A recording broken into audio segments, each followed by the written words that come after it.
Fala galera do oitavo ano, e aí gente, como é que vocês estão? Espero que estejam bem, que estejam se cuidando, que estejam aí na quarentena, cuidando da saúde de vocês, né? Tendo todo o cuidado, e esperamos que isso passe da mais rapidamente possível para que a gente possa se encontrar presencialmente nas nossas aulas. Mas enquanto a gente não pode se encontrar presencialmente, nós vamos nos falando aqui de forma remota, né? Através de alguns vídeos, também através de atividades que vem sendo passada, ok? Então a gente vai trabalhar aqui fazendo uma revisão do nosso capítulo 2, O Mundo Dividido. No caso, dividir na geografia, a gente trabalha com a ideia de regionalizar. Regionalizar significa agrupar regiões ou porções do espaço geográfico, melhor dizendo, que possuam características semelhantes, né? E para regionalizar, para dividir o espaço geográfico, vários critérios podem ser utilizados, como critérios sociais, econômicos, o quadro natural, político, ideológico. Vários critérios podem ser utilizados de acordo com aquilo que você quiser analisar no espaço geográfico, seja do mundo, seja também de um país. Durante metade do século passado, século XX, uma regionalização do mundo que ocorreu, uma divisão do mundo que ocorreu, foi entre capitalistas e socialistas. E aí a gente pode pegar aqui algumas características de cada um desses dois sistemas. No capitalismo, a propriedade ela é privada. No socialismo, a propriedade ela é estatal, ou seja, pertence ao governo, pertence ao Estado. O lucro no capitalismo ele é controlado pelos donos das empresas, pelos proprietários das empresas, enquanto no socialismo o lucro ele é controlado pelo Estado. No capitalismo, o salário ele é proposto pelos proprietários e pelo mercado, que define o salário dos trabalhadores, enquanto no socialismo o salário ele é definido pelo governo. A economia no capitalismo é economia de mercado. Tudo aquilo que é produzido no capitalismo é produzido com o objetivo de ser comercializado. Por isso, o capitalismo é considerado uma economia de mercado. Enquanto no socialismo, a gente tem um modelo econômico de uma economia planificada. Ou seja, a economia ela é regida, ela é controlada pelo Estado. É o Estado quem determina o que produzir, onde produzir, quanto produzir, durante um determinado período. Então, enquanto no capitalismo a economia ela é controlada pelo mercado, no socialismo a economia ela é controlada pelo Estado, a chamada economia planificada. Outra característica do capitalismo é uma sociedade dividida em classes sociais e também com forte concentração da renda e desigualdade. Enquanto no socialismo a gente tem uma sociedade com o objetivo de que a desigualdade seja a menor possível entre os membros daquela sociedade. Então, no socialismo, uma sociedade com classes sociais, enquanto no capitalismo, no capitalismo, uma sociedade com classes sociais e no socialismo, uma sociedade com mínimo de desigualdade. O objetivo é a formação de uma sociedade sem classes sociais, ok? Então, baseado nesse critério ideológico, capitalistas e socialistas, a partir da segunda metade do século passado, a gente teve o surgimento do mundo bipolar. Um mundo bipolar caracterizado por dois sistemas políticos e econômicos antagônicos, capitalismo e socialismo. O capitalismo comandado pelos Estados Unidos, enquanto o socialismo comandado pela União Soviética. Esses dois países polarizavam a disputa política e ideológica durante o século XX.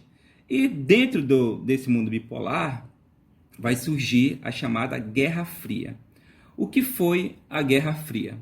A Guerra Fria ela foi caracterizada por uma disputa ideológica entre as duas superpotências. Quem eram as duas superpotências? Estados Unidos e União Soviética. Essas duas superpotências rivalizavam no espaço mundial, lutavam por áreas de influências, lutavam por territórios. Então, daí vem a Guerra Fria, uma disputa por área de influências, por território, uma disputa ideológica, diplomática, política entre as duas superpotências da época.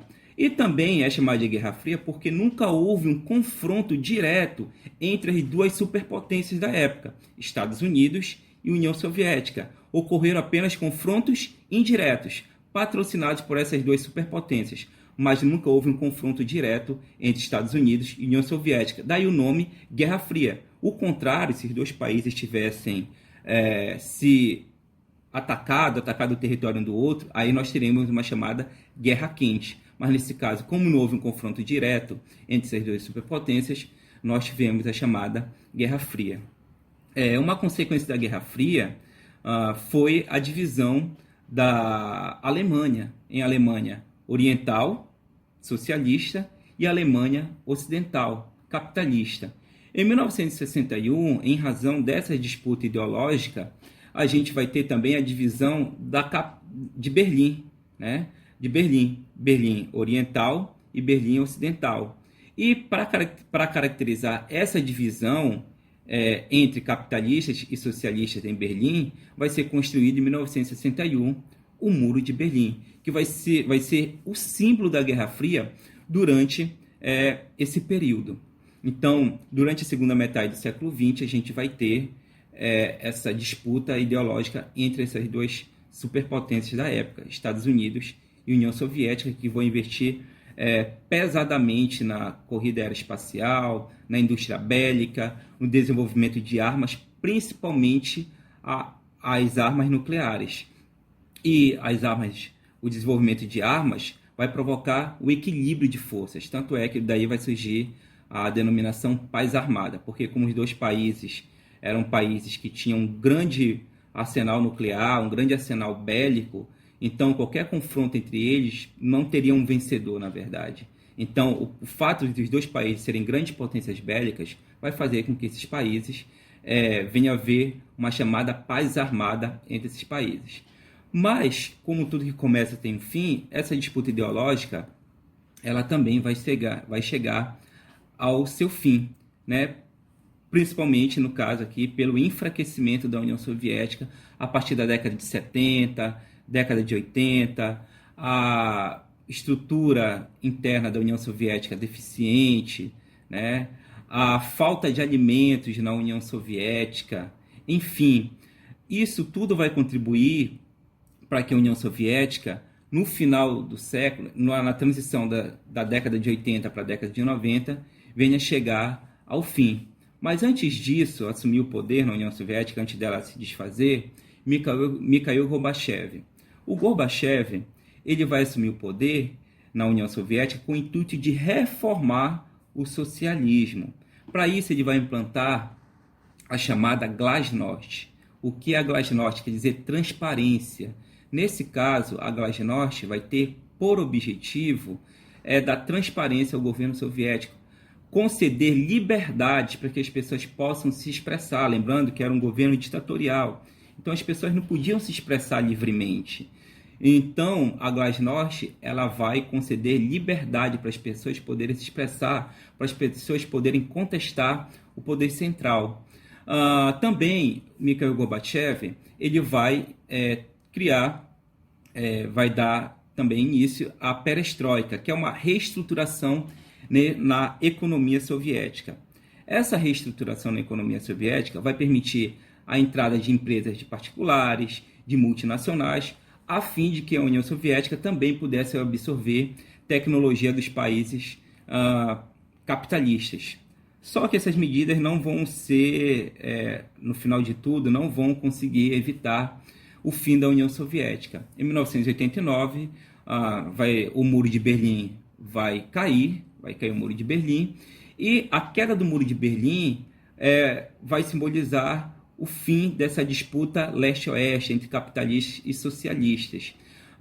Em 1990 ocorre a reunificação da Alemanha, e em 1991 a gente vai ter o fim da União Soviética. Em 25 de dezembro de 1991, a União Soviética vai chegar ao fim.